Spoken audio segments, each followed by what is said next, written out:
আজকের বানিয়ে নিচ্ছি চিকেন রোল।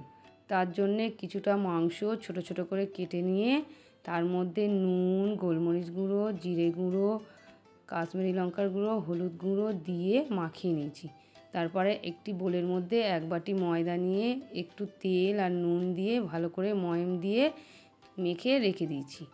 তারপর কড়াতে তেল দিয়ে চিকেনগুলো দিয়ে একটু ভেজে নিয়ে তার মধ্যে একটু আদা রসুন বাটা ভালো করে ভেজে নিয়ে তার মধ্যে পেঁয়াজ কুচি, ক্যাপসিকাম কুচি দিয়ে আর একটু নুন দিয়ে ভালো করে ভেজে তুলে নিয়েছি। ময়দা থেকে লেচি কেটে নিয়ে গোল গোল করে পরোটার মতো বেলে ভালো করে ভেজে তুলে নিয়েছি।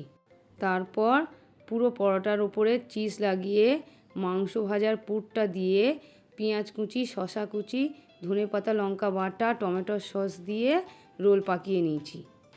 খেতে দুর্দান্ত হয়েছিল। একবার এইভাবে ট্রাই করতে পারেন। ভিডিওটা ভালো লাগলে লাইক করবেন, চ্যানেলটা সাবস্ক্রাইব করে পাশে থাকবেন।